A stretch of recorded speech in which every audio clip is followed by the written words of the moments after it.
Hey everyone, Shane here with eTrail.com. Today I have a 2019 Jayco Alante Motorhome. I'm going to walk through how to install the SumoSprings custom helper springs for the rear axle. Adding SumoSprings or suspension enhancement to your motorhome is going to make your ride quality a lot more better. If you're new to RVing, you'll notice that the camper or the RV is very tall. Well, they're really top heavy. So as you're traveling, you're going around corners, you're hitting different size bumps, uneven terrain, it feels like it wants to tip over. Well, adding the SumoSprings is going to help keep that body upright and reduce a lot of the extra body roll that you're going to get. It's going to make your ride quality much more comfortable, make you not as fatigued when you get to your destination. This is what our springs are going to look like when they're installed. These are going to be constructed out of a type of foam, so they're going to be very dense, soft. We don't have to worry about rust and corrosion here. Also, we don't have to worry about road salt or anything like that damaging them. Once we put these in, they're going to be maintenance free. We don't have to do anything with them. Our brackets, top and bottom bracket, are going to be steel construction, black powder coat finish. Really hold up well against rust and corrosion as well. These kits are going to come with all the hardware necessary to get them installed. There is going to be drilling required for the back ones, and that's for the 4 holes going through the frame rail for this top bracket. Now there are front SumoSprings that you can pick up here at eTrailer. They are sold separately, and if you adding them with these is really going to help make your ride quality that much better. Before we install the SumoSprings, we're going to take it out on our test course. We have some speed bumps here set up. We're going to simulate, some uneven terrain, and then down on the other end of our parking lot, we're going to kind of do some sharp turns to see if we can't get the vehicle to lean a little bit. And hopefully we'll be able to describe it for you the best we can of what the RV is doing before, and then after we put them on, we're going to do it again. You'll notice right off the bat that the vehicle's leaning as we go over some of these bumps, uneven, because we're top heavy. We don't have any support down there, so it's going to do that. Now we're going to hit our slalom course. Again, right off the bat, we're top heavy, so the vehicle's leaning real bad. All this can make it really uneasy when you're driving.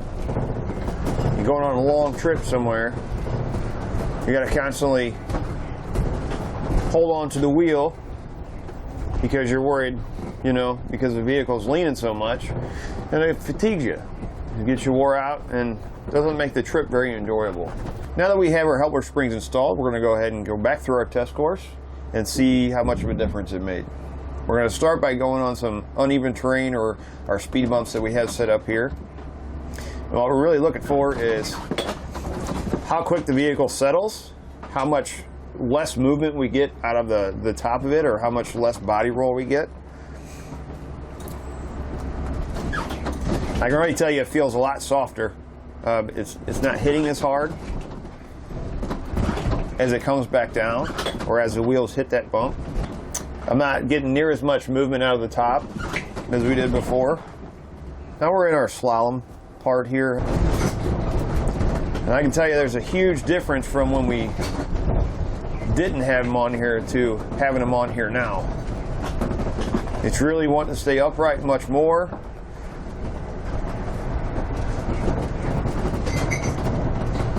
It's going to make the ride much more enjoyable. Now that we've gone over some of the features, let's walk you through how to get them installed.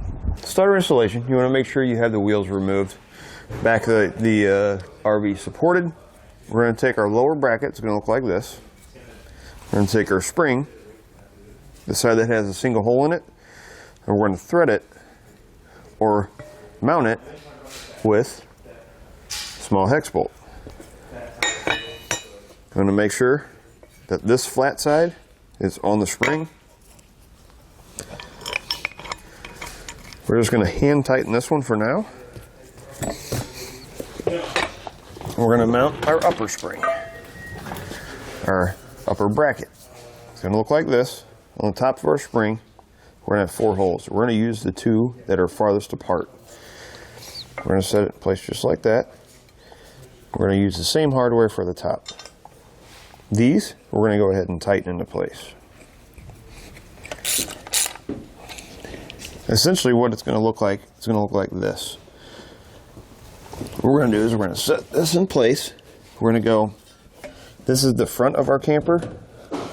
You notice the U-bolt here. This is going to hook around the back side of the U-bolt, or the inside. So it's going to look like this.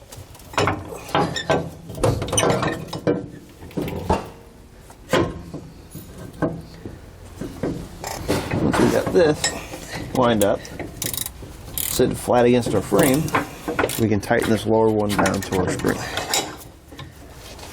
Next, what they're going to do is they're going to tell you to mount this bracket to your spring pack. And then we're going to raise the axle and get this hole 4 inches from the top. Essentially, this piece here is going to be level with the top of the frame. I'm not going to mount this down on the bottom. As long as you keep it pulled all the way forward where that hook is against your U-bolt, and this stays on your spring pack, you'll be fine.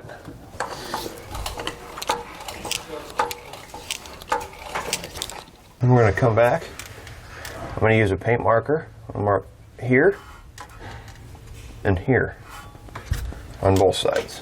Now what I'm going to do is we're going to take this out. We're going to check behind our frame rail to make sure there's nothing back there that we're going to damage, and then we're going to drill those holes out. This is the kind of stuff we need to look for. These are hydraulic lines and air lines for all of our systems. So we're going to be coming through right in this area and right over in this area. So we just need to make sure we watch when we're drilling through that we don't damage anything. Once you have all your stuff moved, we need to open up the 4 holes to 7/16. What I like to do is, rather than taking a 7/16 drill bit and trying to drill through this frame, because it'll take you forever to do 4 holes, start with a small drill bit. I mean, you go as small as 1/8 inch, and then step it up every couple of bits, just get a little bit bigger. Once you get the first hole drilled, the other ones will feed right through pretty easily, and you also save your drill bits that way. Once we get our holes drilled, we're going to set this back in place. We're going to raise up our axle to where our 2 holes line up with the 2 holes we drilled, and we're going to be inserting our hardware. Before we do that, we're going to come to the bottom. We're going to have a bracket, looks like this. We want this to be on the bottom side of our spring pack. We're going to drop a terrace bolt in here. We're going to have another one that goes on the back side or the inside. On the 9/16 socket, we're going to come back and we're going to tighten the 2 bolts for our lower bracket. You want to make sure you kind of tighten them evenly. You want that plate that's underneath your spring pack to sit flat up against there. So we get our lower bracket in place. We're going to raise up our axle until we line up with our holes. There's hardware that looks like this. That's from the inside. I'm sorry, from the outside in. It. Here. And then on the inside of the frame rail, we'll put flange nuts. These are locking flange nuts. Once you get one side done, go ahead and reinstall your wheels. Repeat the process on the other side, and you're ready to go. It's going to do it for a look at installation on the SumoSprings custom helper springs for the rear axle on a 2019 Jayco Alante Motorhome.